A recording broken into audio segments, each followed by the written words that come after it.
అంటే బీఆర్ఎస్ ఇప్పుడు మామూలుగా లోకల్గా మనకున్నటువంటి ఒక ఇన్ఫర్మేషన్ ప్రకారం అయితే ఇప్పుడు బీజేపీ బీఆర్ఎస్ కలిసే అవకాశం ఎక్కువ. మనం అనుకోవడం ఏంటి, సీఎం రమేష్ అన్నాడు, ఆ, ఆడికి వచ్చాడు, పార్టీ మెరిట్ చేస్తాడు, ప్రాధాయపడ్డాడు, కావాలంటే సీసీ ఫుటేజ్ చూసుకోండి మా ఇంటికి వచ్చింది, ఉమ్, కానీ నేను అధిష్టానంతో మాట్లాడితే వాళ్ళు ఒప్పుకోలేదు అన్నాడు. అంటే ఆ ప్రయత్నమే చేశారు. చేశారు. ఇదంతా కంటే కవితలే, అవును వీళ్ళు అసలు పార్టీని తీసుకెళ్ళి మొత్తం కలిపే కార్యక్రమం ఉన్నారు. నాకు నచ్చలేదు అది, అవును అది ఒక కారణాన్ని బయటికి రావడం కాదు. సో అవును. అందువల్ల సీరియస్ డిస్కషన్ అందులో ఉంది ఆ పార్టీలో బీజేపీకి వెళ్ళాలని. అది ఇప్పుడు ఇంకా అది అంతర్గతంగానే ఉంది కానీ ఇప్పుడు బహిర్గతం అవుతుంది. రాలే, ఆ, ప్రీ పోల్లో పోరు, సార్ అది ఓట్లు అయిపోయినాక పోస్ట్ పోల్ పోతారు. Okay okay. అప్పటిదాకా విడిగానే ఫైట్ చేస్తారు. వాళ్ళకు కూడా ఒక ఆశ, ఉమ్, మాకే 53 వస్తాయి, 60 వస్తాయని. మరి వాళ్ళు కొట్లాడతారు అట్లా. ఎవరికి చూడు నాకు తెలిసి ఆ 30+ దగ్గరే అయిపోతారు. ఓకే. మొన్న కేసీఆర్ గారు వచ్చి ప్రెస్ మీట్ పెట్టారు. ఏంటి దాని ఎఫెక్ట్ ఏమైనా ఉంటుందంటారా? ఇప్పుడు కేసీఆర్ అనేవాడు ఎప్పుడు మాట్లాడిన ఎఫెక్టే, ఆ, ఎప్పుడు రోజు మాట్లాడిన ఎఫెక్టే, 1 yearకి ఒకసారి మాట్లాడిన ఎఫెక్టే. ఇంక నుంచి ప్రజాక్షేత్రంలో ఉంటానని కూడా చెప్పాడు. అది కష్టం, అది తిరగలేడు అతను, ఓపిక ఉండదు ఆయనకి. ఉమ్, బట్ మాట్లాడితే మాత్రం అది డెఫినెట్గా కమ్యూనికేట్ అవుతుంది. కమ్యూనికేట్ అవుతుంది. మీరు నేను మాడితే వాడు వినాడు. ఆ ఎఫెక్ట్ నేను గట్టుకుంటుంది. మాట్లాడితే ప్రెస్లో 12 పేరు వస్తుంది, నేను మాడితే ఉమ్, కేసీఆర్ ఫ్రంట్ పేర్లు వస్తాయండి. Um, is a man on the screen, screen. Very comes doesn't come అయిపోయింది. ఆ రెప్యుటేషన్ వచ్చేసింది ప్రజా ఉద్యమ నేతగా. అది ఒక గొప్ప ఇమేజ్ వచ్చింది. దాంతో సమానంగా రేవంత్ రెడ్డి కూడా తెచ్చుకున్నాడు. ఉమ్, ఆయన ప్రెస్ తర్వాత ఇన్స్టాగోస్ట్ అంటే మొత్తం పేజీలని హాఫ్ పేజీ ఈయనది, హాఫ్ పేజీ ఆయన, ఫ్రంట్ పేజీ, ఫ్రంట్ పేజ్లో. సగం ఇటు సగం అటు. సో అట్లా దీనికి కూడా ప్రజాదరణ పెరిగింది. అది ఏ తిట్లతో అయితే కేసీఆర్ తెలంగాణ తెచ్చాడో అదే తిట్లతో రేవంత్ సీఎం కూడా అయ్యాడు. కానీ ఆ తిట్లే ప్రమాదంగా మారుతున్నాయి. తిట్లు ఆయనకేమో లాభం కురుస్తే ఈయనకేమో నష్టం కురుస్తున్నాయి. ఇప్పుడు కూడా మొన్న కూడా మళ్ళీ తొండలో లాభంలో ఏంటంటే మాటలు అసలు. అవసరమైన మాటలు అవి. ఉమ్, అట్లాంటి ఎందుకు ఇప్పుడు నువ్వు సీఎం అయితే డిగ్నిఫైడ్ ఉండాలి. dignified గా ఇప్పుడు ఉండాలి. మీరు అన్నట్టు ఆయన 2 hours మాట్లాడితే ఆ, ఒక్కసారి కూడా రేవంత్ రెడ్డి అనే పేరు ఎత్తలే. ఎత్తలేదు. నువ్వేమో 10 సార్లు అండి. వచ్చారు. ఏం లాభం? జాగ్రత్త చూసుకోవాలి. ఉమ్, అంటే ఆయన విపక్ష నేత ఆయన గౌరవించాలి. ఉమ్, ఇష్టమైన మాట్లాడినాడు. వాళ్ళు ప్రజల ద్వారా ఎన్నుకోబడ్డ నాయకులు అండి. అవును ఇప్పుడు మనందరం కూడా పని ఉంటే డైరెక్ట్ అసెంబ్లీ పోలేము, అవును. ఆఫీస్ దగ్గరికి పోలేము. ఎవడు పోవాలి? అట్లా సిస్టమే అట్లా డివాల్వ్ చేసుకున్నాం, ఉమ్, ఎవాల్వ్ చేసుకున్నాం. మనం పోలేం కాబట్టి మనకు ఒక ప్రజాప్రతినిధి ఉండాలి. కాబట్టి 10 మంది కాంటాక్ట్ చేస్తే ఒకరికి ఓటేసి గెలిపిస్తాం. అవును 1,00,000 మందికి ప్రతినిధిగా పోతాడు ఆయన. అవును. ఆ మాట్లాడాల్సిన వాడు అధికారితో కానీ లక్ష అసెంబ్లీలో మాట్లాడినాడు అతనే. సో ఆయన నేను రాను, పడుకుంటా ఫామ్ హౌస్లో అంటే తప్పు కదా అంటున్నా. ఉమ్, అది ప్రతిపక్ష నేత కానీ ఎవరు కానీ అన్ఫార్చునేట్లీ ఆయన రాడు. ఓకే. ఇప్పుడు సీఎం అయితే అయిందానికి కాందానికే తిరుగుతున్నాడు కదా. ఈయనతో స్టైలు, ఆయనతో ఒక స్టైలు. ఎవరైనా సరే ప్రజాప్రతినిధిగా ఉన్నవాళ్ళు ప్రజలకు జవాబుదారీ, అంశాలు ప్రస్తావించే వాళ్ళు అబ్జర్వ్ చేస్తారు. వాళ్ళ మాటలు స్క్రీన్ మీద ఉంటాయి, యాక్షన్స్ డిబేట్ అవుతాయి. అవును నీకెందుకైనా నేను నా సొంత కవిత్వం నాదే, నా పర్సనల్ లైఫ్ నాదే అని అనడానికి వీలు లేదు. నువ్వు పబ్లిక్ లైఫ్ ఎంచుకున్నావు, అవును. ఎంచుకున్న మరుక్షణం నుంచి నీకు ప్రైవేట్ లైఫే లేదు. ఉమ్, నీ ప్రతి చర్య కూడా డిబేట్ చేయడానికి అవకాశం పబ్లిక్ ఉంది. Because you are chosen to be they repented. అవును. So they expect you to perform. Um, నువ్వు పెర్ఫామ్ చేయను, నాకు బిజీ ఉన్నా, అది పడుకున్నా అంటే నడవదు. సో అట్లా రెండోసారి నీకుడు గారు అట్లా అంటాడు. అవును. ఏ సందర్భాల్లో ఇట్లాంటి గొప్ప నేతలు తప్ప మళ్ళీ ఏరు ఓట్లు. ఇప్పుడు ఈ 2025లో సార్ దాదాపుగా ఈ రాష్ట్ర ప్రభుత్వం 2 లక్షల కోట్ల పైనే అప్పు చేసిందని చెప్పేసి కేటీఆర్ గారు నిండు సభలో మాట్లాడారు. మీరు ఇస్తానన్న 6 గ్యారెంటీలు కానీ అందులో మెయిన్ రుణమాఫీ అనేది ఎంతమందికి ఎంతో నేను ఇప్పుడే సవాల్ చేస్తున్నా. దమ్ముంటే రేవంత్ రెడ్డికి ఇదే కొండారెడ్డిపల్లికి వెళ్దాం, ఇదే కొడంగల్లో కొండారెడ్డిపల్లికి వెళ్దాం, ఎంతమందికి రుణమాఫీ అయిందో ఒక్కడికన్నా అయిందని తెలిస్తే, పూర్తి స్థాయిలో మీరు చేశారని తెలిసి నిరూపిస్తే నేను శాశ్వత రాజకీయాలకి పూర్తి స్థాయిలో అవుతాయి అంటే ఆ, జరగదు. ఇది పూర్తి స్థాయిలో ఆ మాత్రం స్కోప్ మనం ఇవ్వాల్సిందే. ఓకే. ఒక ఊర్లో మొత్తం ఉన్నందుకు ఎట్లా వస్తుంది? డెఫినెట్ మనకే వాళ్ళ అఫీషియల్ స్టేట్మెంటే ఇచ్చారు. ఉమ్, మేము దాదాపు 22 లక్షల మందికి డిస్మెంట్ చేసాం, ఉమ్, 3-4 lakhsకి ఇవ్వలేకపోయాం due to various technical reasons. వాళ్ళందరికీ కూడా ఇది ఆన్లైన్ కంప్లైంట్ లైన్, లేదా మా నోడల్ ఆఫీసర్ కూర్చొని ఉంటాడు, పోయి ఇవ్వని ప్రభుత్వం అయిపోయాయి. 3-4 లక్షల దాకా మనసులైపోయాం. రాష్ట్రం మొత్తం పూర్తి స్థాయి లాంటి వేరు సార్. మీ కొండారెడ్డిపల్లికి వెళ్దాం దా పల్లెలో ఉంటుంది. అది అంతే పెద్ద అక్కడ ఒక్కళ్ళన్నా మీరు మీరు నిరూపిస్తే ఏంటంటే ఒకటికన్నా చూపిస్తా అని వాడు అంటాడు. అంత సూపర్ సాచురేషన్ కి సీఎం తీసుకొస్తారని మనం అనుకోలేదు కదా. ఏదో టెక్నికల్ ప్రాబ్లం అడుగు రాకపోవచ్చు, పెద్ద ఇష్యూ కాదు. డెఫినెట్ గా వాళ్ళు 3-4 lakh మెంబర్స్ ఇంకా ఇవ్వలేదని గవర్నమెంటే చెప్తుంది. సో మరి ఇప్పుడు ఇంకా చూసుకుంటే చాలా 6 గ్యారెంటీల విషయాల్లో ఇప్పుడు మనకి దాదాపు 2 సంవత్సరాలు కంప్లీట్ అయ్యింది సార్. ఇక అవకాశం ఉందంటారా అంటే ఈ 3 ఏళ్ళలో ఏమన్నా కష్టం అనిపిస్తుంది? కష్టం మనం అంటే ఏంటి 8,600 అన్ని కమిటెడ్ ఎక్స్పెండిచర్, ప్లాన్ ఎక్స్పెండిచర్ ఇవన్నీ పోను. నాకు బడ్జెట్లో మిగిలేది 8,600 కోట్లు అని చెప్పాడు సీఎం. 8,600లోనే షాదీ ముబారక్ ఇవ్వాలి, లేదా ఇంకోటి ఇవ్వాలి, లేదా వెల్ఫేర్ స్కీమ్స్ అన్నిటికీ నేను నుంచి ఖర్చు పెట్టాలి. మీరు చెప్పండి దేనికి ఇవ్వాలి?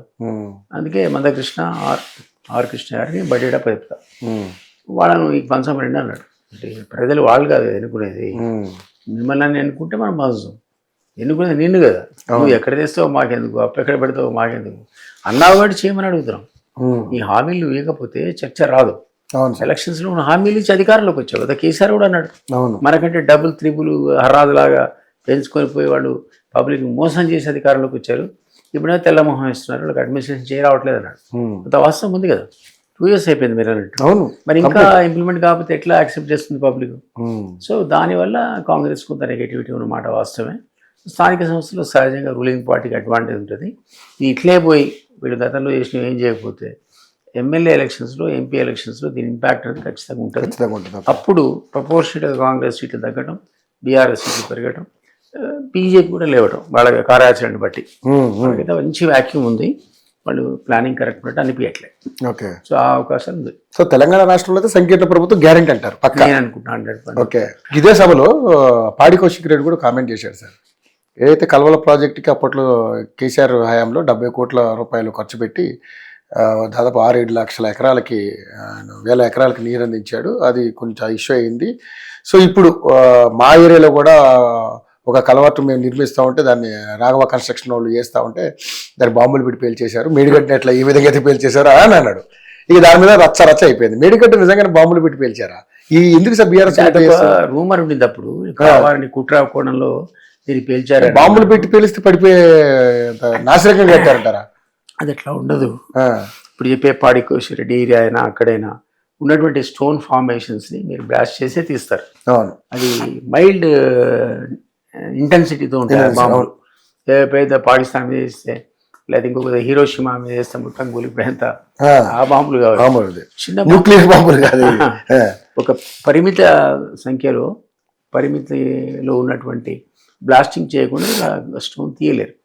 అట్లాంటిది జరిగితే జరగవచ్చు, కానీ కన్స్ట్రక్ట్ అయిన తర్వాత బాంబులు పెట్టేవాడు పిలుస్తాడు తెలుగుకోడు. నెక్స్ట్ గవర్నమెంట్ వీళ్ళే వస్తుంటారు కాంగ్రెస్. అంత బుద్ధగా దాన్ని బలకొట్టరు కదా. అది కావాలని ఒకళ్ళ మీద ఆరోపణలే తప్ప, ఇక్కడ ఆ రోజు పెద్ద సౌండ్ వచ్చింది ఏదో బాంబు పెట్టినట్టు అక్కడ లోకల్ వాళ్ళు అంటారు. కానీ అంత పెద్ద బ్రిడ్జ్ ఒకసారి షేక్ అయితే బాంబులు పెట్టే శబ్దమే వస్తుంది. మరి అందువల్ల ఇక్కడ పాడి కౌశిక్ రెడ్డి కూడా ఏం చేస్తారు అదే కదా, అక్కడ కూడా స్టోన్లో ఏదైతే కొత్త స్ట్రక్చర్ కడదామనుకుంటే పాత స్ట్రక్చర్ చేయాలంటే కూడా వాళ్ళు బ్లాస్ట్ చేయాల్సిందే.